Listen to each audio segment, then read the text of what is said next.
하는 히스기야, 기도라고 하는 주제는 교회가 절대로 놓을 수 없는 주제이지요. 그러므로 성도들은 기도라고 하는 삶을 절대로 놓아서는 안 되는 거지요. 그런데 돌아보면 저부터도 이런 생활 정도 갖고 하나님께서 너 기도했구나 이렇게 하실까 싶을 때가 참 많습니다. 기도는 아무리 해도 부족하다 싶습니다. 여러분과 제가 하나님 앞에 많이 기도하며 사는 그러한 삶을 살아가기를 축원합니다. 그렇지 않습니까? 기도는 호흡과 같은 것이라고요. 호흡을 하지 않으면 금방 죽어요. 그치요? 밥을 안 먹어서는 보름 살아요. 40일 금식도 해요. 그렇지만은 호흡을 하지 않으면 이건 몇 분 못 가요. 우리가 사는 방법이 기도하는 것이다. 내가 살아있다라고 하는 모습이 기도하는 것이다. 그리스도인으로서 살아가는 나의 생명의 활동이 기도함 속에 있다. 믿으십니까? 우리 오늘 설교를 통해서 기도해야 한다. 그래서 기도하는 히스기야를 넘어서 기도하는 내가 될 수 있기를 축원합니다. 기도하는 내가 됩시다. 아브라함 링컨이 대통령이 된 지 그 이듬해에 미국의 남북 전쟁이 일어났습니다. 한 4년여 동안 진행이 됐습니다.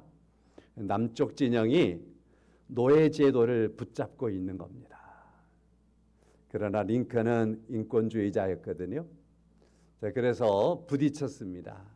남쪽 주들이 미 연방을 탈퇴해 버렸습니다. 그래서 전쟁이 일어난 겁니다. 가장 불행한 전쟁이 우리나라 남북 전쟁, 같은 민족끼리 싸우는 거잖아요. 미국도 마찬가지였겠지요. 자, 그런 전쟁이 발발했습니다. 그런데 남군에서는 로버트 리라고 하는 장군이 군대를 이끌고 북군과 싸우는 겁니다. 그런데 이 장군이 얼마나 훌륭하든지 아브라함 링컨이 지도하고 있는 북군이 늘 패하는 겁니다. 늘 패하기를 거듭하고 있을 때에 참모들이 와서 링컨 대통령에게 이런 얘기를 합니다. 아무리 해도 하나님께서 우리 편이 아닌 것 같습니다. 그러자 아브라함 링컨이 참모들에게 이렇게 지도를 하는 겁니다. 여러분, 기도를 하되 하나님이 우리 편이 되어달라고 기도는 하지 마십시오. 내가 어떻게 하나님의 편이 될까를 기도하십시오. 하나님을 내 편으로 만들려고 하는 기도를 하지 마시고 내가 어떻게 하나님의 뜻에 합당한 하나님의 편인가, 하나님의 편이 될 수 있을까를 기도하고 이 전쟁에 나서야 하는 겁니다. 이 남북전쟁은 하나님의 뜻을, 하나님께서 어떠한 계획을 가지고 계신가, 그 하나님의 뜻을 이루는 전쟁인 겁니다. 우리 뜻을 이루려고 하는 게 아닙니다. 그렇게 지도를 했다고 합니다.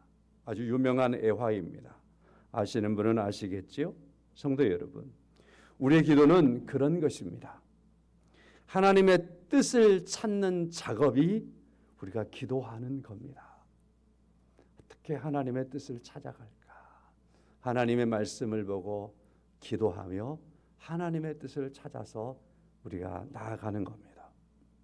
하나님을 내 편으로 만들려고 하는 것이 기도가 아니고 내 고집과 폭력적인 나를 죽이고 그리고 어떻게 하는 것이 옳은 것인가 하는 것을 발견하고 그리고 그 뜻에 내 자신을 내려놓음으로 말미암아서 우리의 품격과 우리의 영적인 성숙함을 이루어가는 것이 우리의 기도입니다. 기도는 그래서 하나님의 뜻을 찾는 작업입니다. 기도는 내가 성숙해져가는 그 과정입니다. 하나님의 뜻 안에서 기도함으로 하나님의 뜻을 찾고 우리가 함께 자라가되 그리스도의 장성한 분량에 이르도록까지 함께 자라갈 수 있기를 소망합니다. 성도 여러분, 자, 히스기야, 오늘 본문의 말씀에 히스기야에 대한 말씀을 우리가 만나고 있습니다. 히스기야의 특징, 제가 설교를 준비하다가 성경에 나오는 많은 사람들의 이름을 써보고 이 사람들은 어떤 특징이 있나 정리를 쭉 해봤어요. 이 시간에 다 소개할 건 아니지만 많은 사람들이 그 특징이 있더라고요. 히스기야는 어떤 특징이 있을까? 그도 여러 특징이 있겠지만 저는 오늘 설교를 준비하면서 히스기야는 기도하는 특징이 있다. 그렇게 정리를 했습니다. 나는 어떤 특징이 있을까?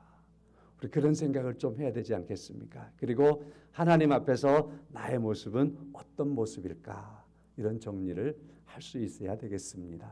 성도 여러분, 아름답고 소중한 영적인 모습 안에서 우리의 모습이 하나님 앞에 아름다운 특징으로 비춰질 수 있기를 축원합니다.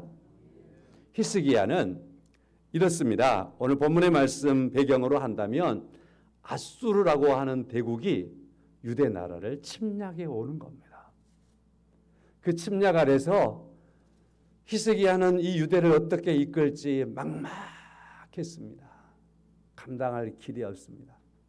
그럴 때 그는 하나님 앞에 기도하는 겁니다. 또 히스기야는 우리가 잘 아는 이사야서를 기록한 이사야 선지자.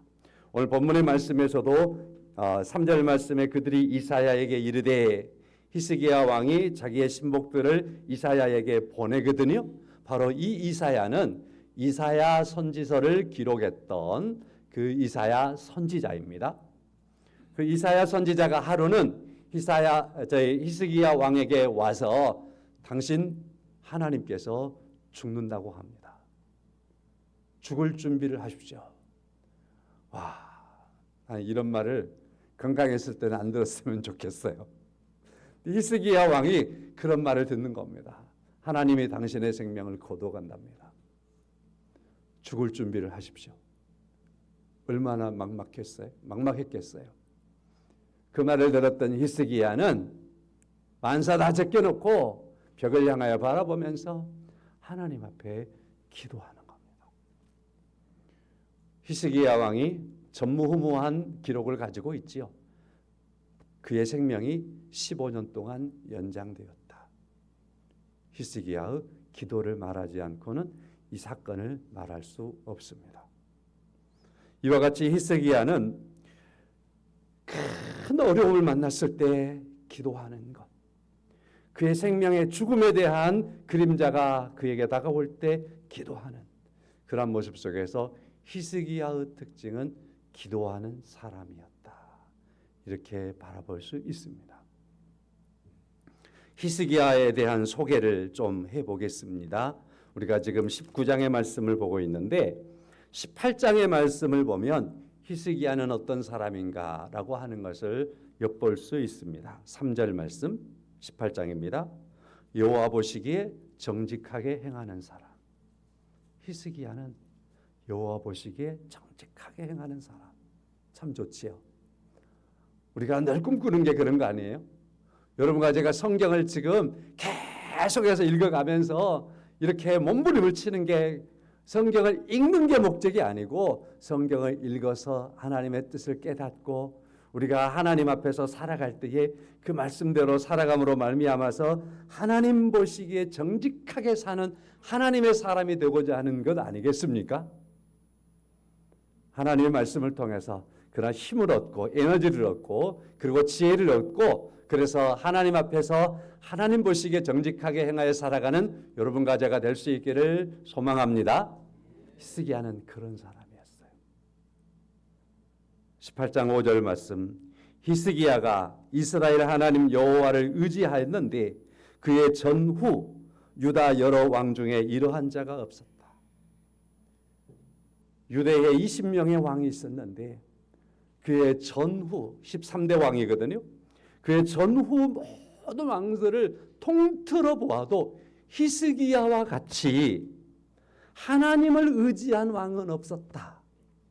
이스라엘 그 많은 왕들 속에서 하나님을 의지하는데 으뜸이었던 왕이 히스기야 왕이었다 하는 겁니다.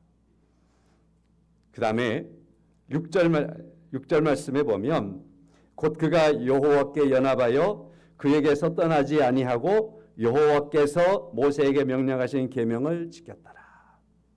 히스기야 왕은 하나님과 연합된 사람이었다. 늘 하나님과 함께하였던 사람이었다. 그리고 그 특징은 모세를 통해서 주신 하나님의 율법의 말씀을 지켰다.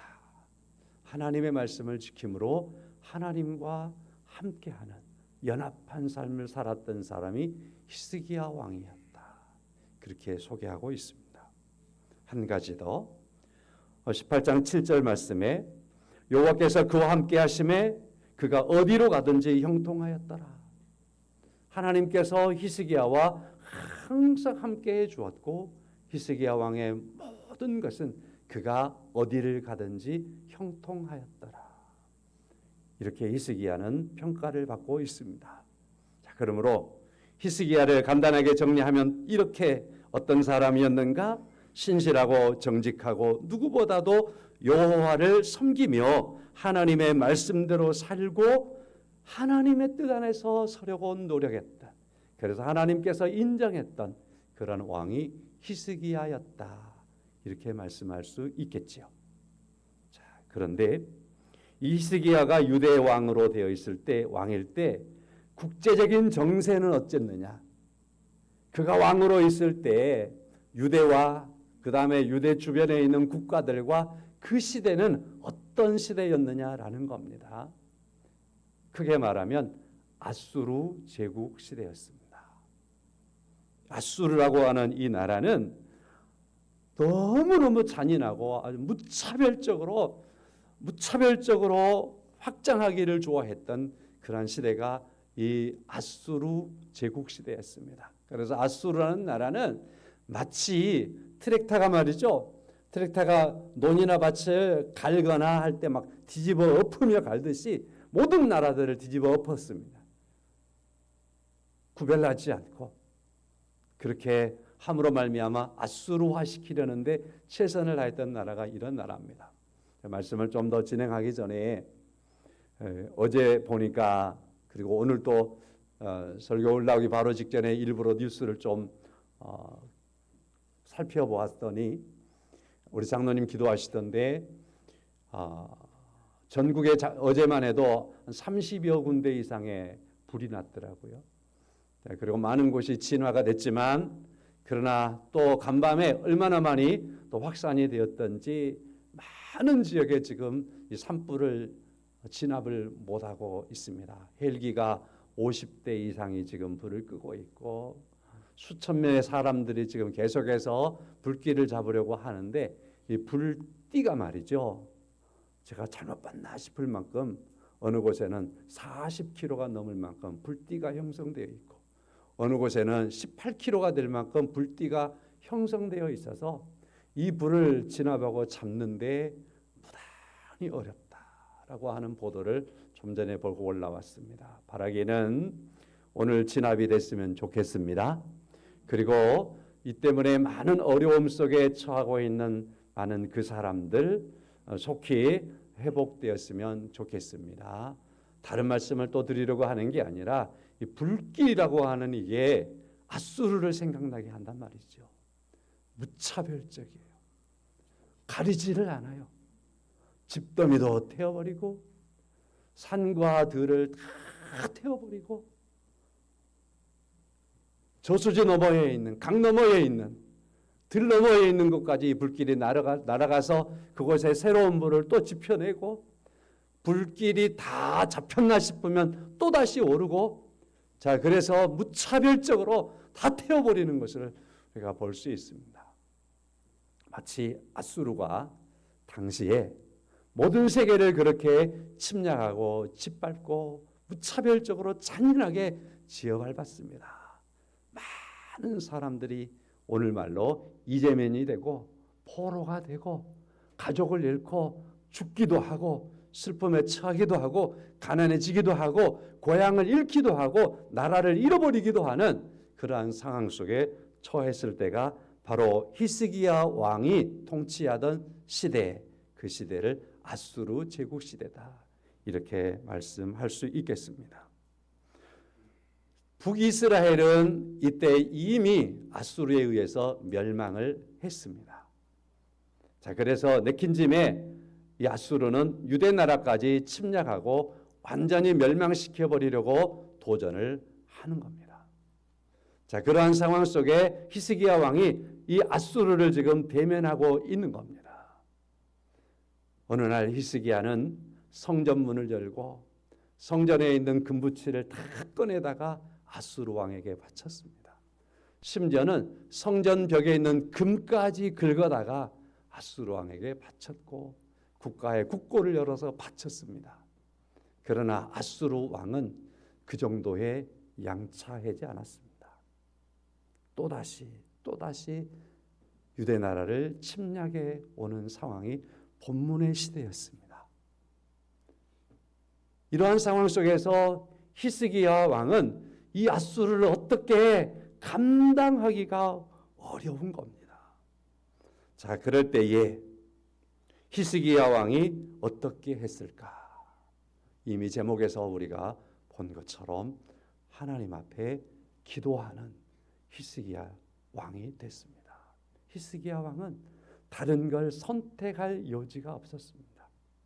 하나님을 의지하고 하나님 앞에 기도하는 것 말고는 그가 할 수 있는 게 없었다, 그렇게 말할 수 있습니다.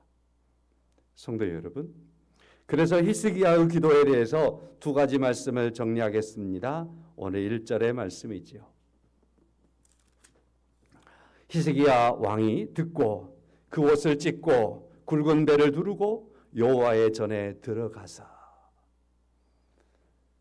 이 아수르에 대하여서 그 말을 들을 때에 하늘이 무너지는 것 같습니다. 그래서 히스기야는 오늘 1절의 말씀에서와 같이 그의 옷을 찢습니다. 굵은 배를 두르고 입습니다. 그리고 나서 그는 발걸음을 요 하나님의 전으로, 성전으로 들어가고 있습니다. 오늘 1절의 말씀입니다. 톨스토이라고 하는 분이 이런 말을 했습니다. 겸손한 사람보다 힘이 강한 사람은 없습니다. 왜냐하면 겸손한 사람은 자기 자신을 떠나서 하나님께 나아가고 하나님과 함께하는 사람이기 때문입니다, 라고 했습니다. 오늘 본문의 말씀의 1절에서 보여주는 히스기야 왕은 기도하기 위해서 성전에 들어가고 있습니다. 이렇게 말할 수도 있겠지만, 그러나 저 뒤에 가가지고 28절의 말씀을 보게 되면 이렇게 말씀하죠. 히스기야 왕은 참 교만하였다, 그런 말씀들을 하고 있습니다. 히스기야 왕은 교만하였습니다.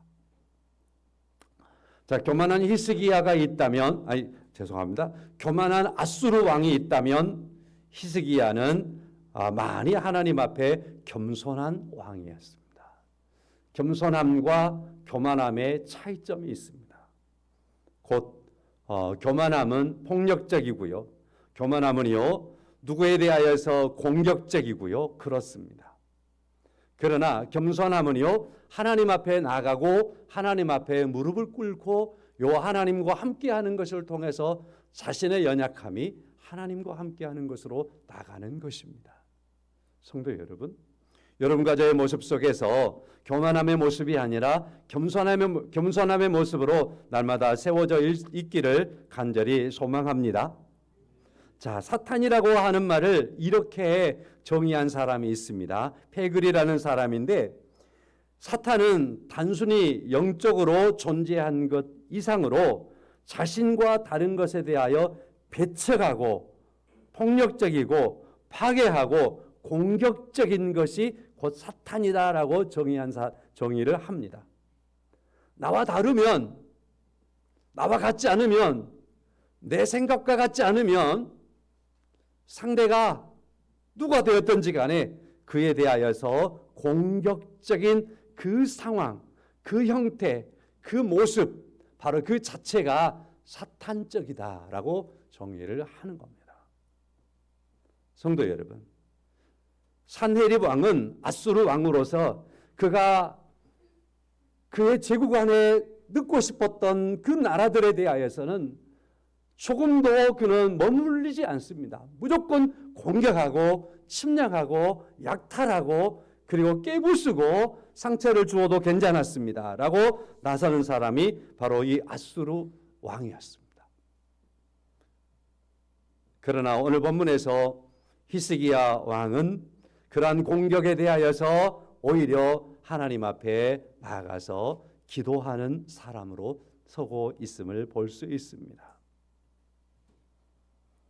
자, 두 번째로는 히스기야 왕은 자신의 기도를 더 넘어서 오늘 4절의 말씀에 보니까 이사야 선지자에게 사람들을 보내어서 당신 이런 소식들을 전합니다. 지금 아수르의 침략으로 인하여 우리가 너무나 어렵고 힘든 상황에 있습니다. 다 아실 터이고 하나님도 아실 터이니 당신은 이 남아있는 자들을 위하여 기도하소서.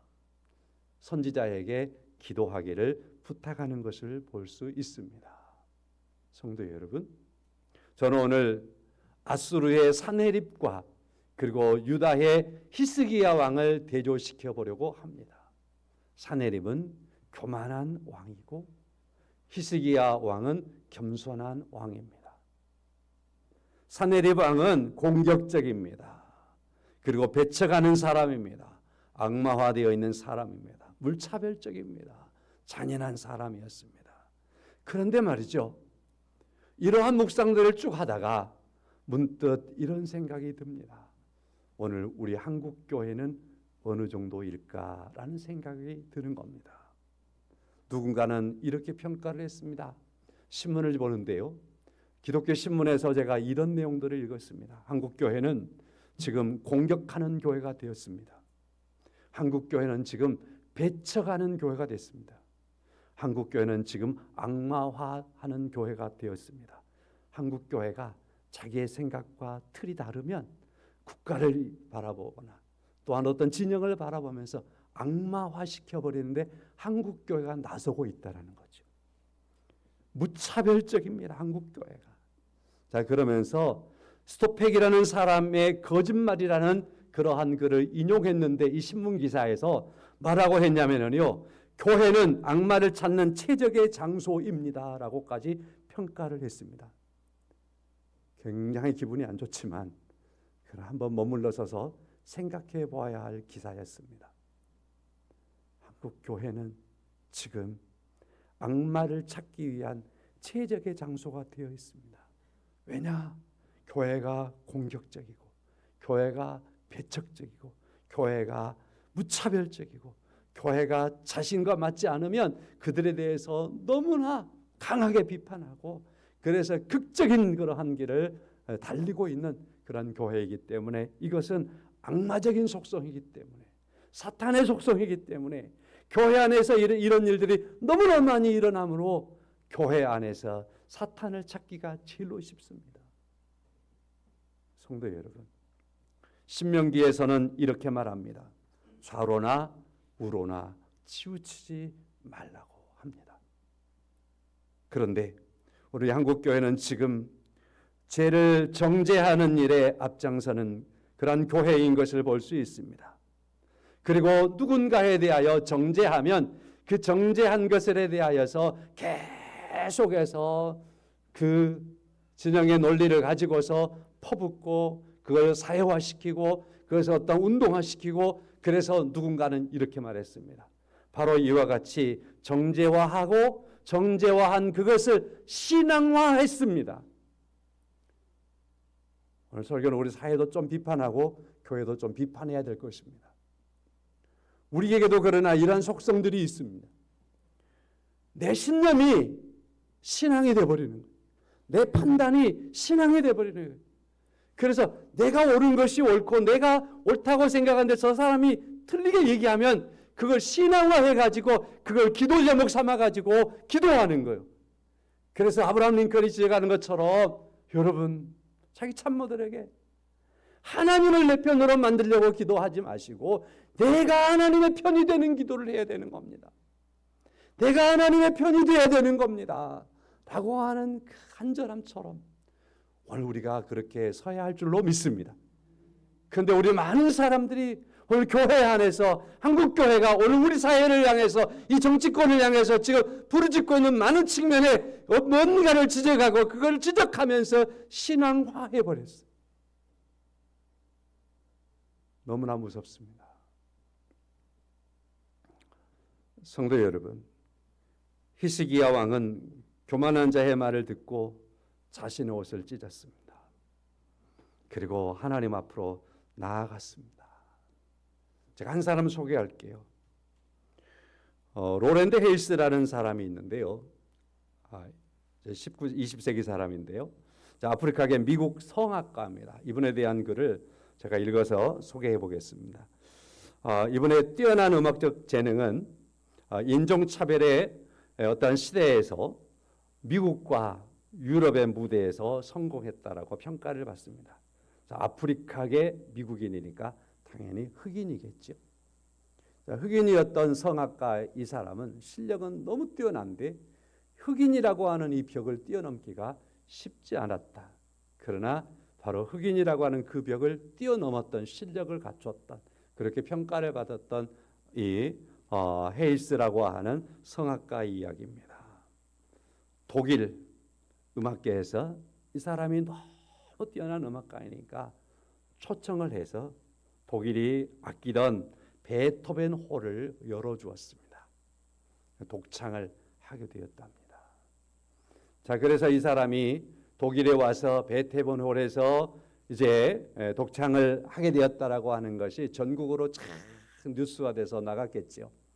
그러니까 독일의 모든 지역에서 일어나는 게 뭐냐면 흑인이 어떻게 베토벤 홀에 들어와서 노래를 할 수 있겠느냐. 흑인은 그 무대에 설 수 없다.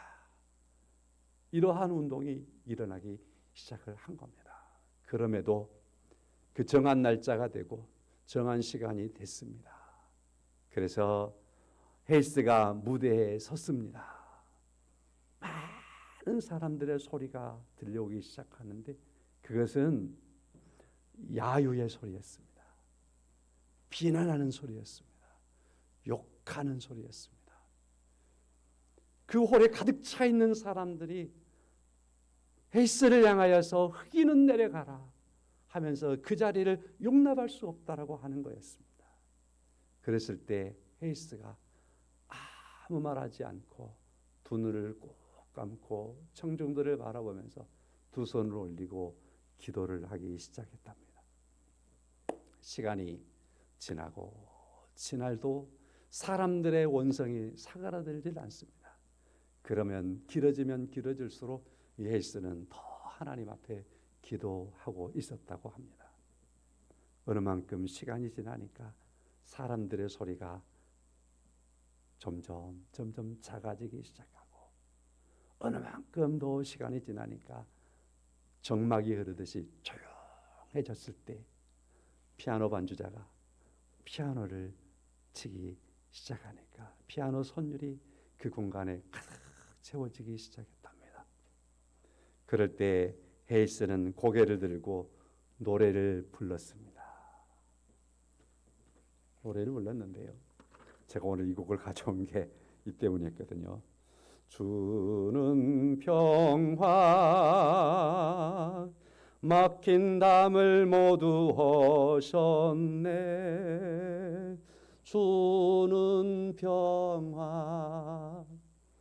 정확히 이 노래인지는 모르겠어요. 아닐 거예요 아마. 이 노래가 문득 생각이 났어요.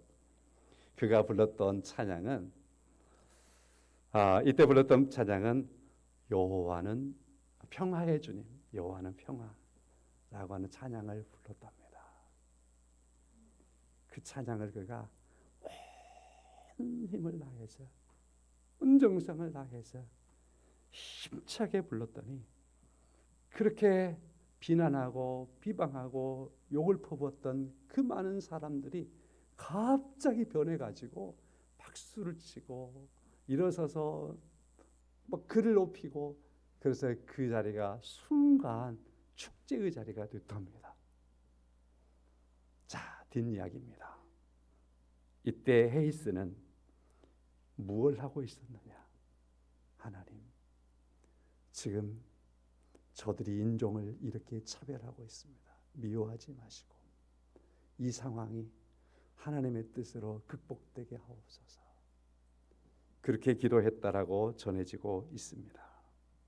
성도 여러분, 온 사람들이 자기를 향해서 비난하고 손가락질하고 내려오라고 하고 노래 부르지 말라고 하지만 하나님 앞에 기도했을 때 하나님께서 역사하시면 사람들의 마음을 바꿔서 사람들로 하여금 다시 평화의 주님, 그 주님 앞에 서게 되고 참된 평화를 이루는 것은 이와 같이 미워하는 사람 앞에 폭력이 사라지고 그리고 서로를 받아주고 위해하며 그리고 그 안에서 함께 협력하여서 아름다운 하모니를 이루게 하는 것이 하나님의 뜻이라는 사실입니다. 자, 기도하는 건 이와 같이 중요합니다. 오늘 본문에서 히스기야 왕은 3절의 말씀에 그날을 이렇게 평가했습니다. 그들이 이사야에게 이르되 히스기야의 말씀이 오늘 환난과 징벌과 모욕의 날이다. 오늘은 환난의 날입니다. 징벌의 날입니다. 모욕의 날입니다. 오늘 유대가 지금 아수르에 의해서 환난을 당하고 있습니다. 모욕을 당하고 있습니다. 징벌을 당하고 있습니다. 자, 그날입니다. 아이를 낳을 만한 때가 되었지만 아이를 해산할 만한 능력이 없는 지금 바로 이 상황이 우리 유대의 상황입니다. 히스기야 왕은 유대 나라의 왕으로 있지만 이 아수르 앞에서 힘이 없는 겁니다. 자기의 능력이 없는 겁니다. 모욕의 날이고 환난의 날이라고 받아들일 수밖에 없습니다. 그래서 해산을 해야 하는데 아이를 낳을 만한 힘이 없는 산모처럼 지금 난산하게 되어 있는 그 상황처럼 유대가 이와 같이 처해 있다라고 하면서 히스기야 왕이 기도합시다. 우리가 이 상황에서 할 수 있는 것은 아무것도 없습니다. 하나님 앞에 기도하는 것밖에 없습니다. 라고 하며 기도하고 있는 그런 말씀이 오늘 본문의 말씀인 것입니다. 성도 여러분, 제가 이런 글도 읽어봤습니다. 지금은 기도할 때가 아니라 행동에 나설 때입니다. 한가롭게 기도나 하고 있을 때가 아닙니다. 하며 책망하는 사람이 있었다라는 글을 읽어보았습니다. 충격입니다. 물론 이 어려움의 때에 지금 한가롭게 기도나 하고 있어? 나와서 싸워야지. 나와서 하나라도 더 물질러야지. 아수르 군대 하나라도 죽여야지. 그렇게 말할 수도 있겠죠. 누가? 하나님을 모르는 사람이. 그러나 히스기야는 그렇게 하지 않았습니다. 오늘 우리의 때도 저는 마찬가지라고 생각합니다. 저는 행동을 하지 않아야 된다라고 말하는 건 아닙니다. 그러나 우리가 기도보다도 행동이 앞서야 하고 기도가 필요 없다라고 하는 것은 말이 안 되는 거라고 지금 말씀을 드리는 겁니다. 기도하지 않고 행동에 앞선다면 제가 이렇게 정리해 봤습니다. 읽어드릴게요. 자기의 의에 가득한 행동만이 나오게 될 것입니다. 지금까지 찾아온 경험과 생각과 지식에 국한된 자기 의에 대한 행동에 불과할 겁니다. 하나님을 내 뜻으로 이끌어온 행동일 수밖에 없는 것이 기도 없이 행동하는 것입니다. 다시 나아가서 기도하는 나는 가장 위대한 나, 즉 자기 의와 하나님을 내 뜻으로 바꾸어 버리려고 하는 것으로부터 하나님의 뜻이 하늘에서 이룬 것 같이 땅에서도 이루어지기를 간절히 바라는 사람이 기도하는 사람입니다. 기도하는 사람은 우리 안에서 늘 일어나는 것이 내가 최고야. 내 의면 되지. 나 정도면 되지. 내 힘으로 할 수 있어. 그런 나를 드러내려고 하는 그 나의 가장 큰 의의를, 그 위험한 나를 하나님의 뜻으로 바꾸고 하나님의 뜻 안에 내려놓게 하고, 그리고 하나님의 뜻이 하늘에서 이룬 것처럼 땅에서도 이루어지기를 소망하며 나가는 것이 기도하는 사람의 모습입니다. 하는 겁니다. 정리되셨죠? 기도하지 않는 행동은 하나님의 뜻을 그어가는 것입니다. 하나님의 뜻을 찾지 못한 일입니다. 자기 의에 가득한 행동일 수밖에 없습니다. 그러나 우리가 기도함으로 말미암아서 하나님의 뜻을 찾고, 그리고 하나님이 원하시는 것을 알고, 그리고 나서 우리가 한 걸음 나아가는 것은 그 하나님의 뜻을 붙잡고 나가는 그 모습 속에서 하나님의 뜻이 하늘에서 이룬 것 같이 땅에서도 이루어지는데 우리가 참여하는 그러한 행동이 그때 이루어지게 되는 것을 믿습니다. 오늘 히스기야는 바로 그러한 기도의 사람이었음을 정리를 할 수 있습니다. 그에게 다가오는 위협 속에서, 그에게 다가오는 너무나 큰 환난 속에서 먼저 자신이 하나님 앞에 나가서 겸손하게 기도하는 겁니다. 그리고 더 나아가서 이사야 선지자에게 기도를 부탁을 하는 겁니다.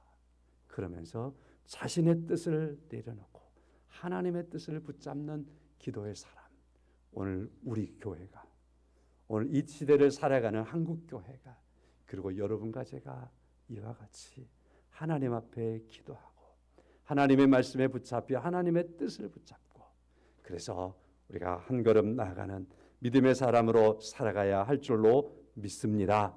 하나님이 여러분과 저에게 큰 은혜로 함께 하실 줄로 믿습니다. 찬송하겠습니다. 우리 337장 하겠습니다. 337장입니다.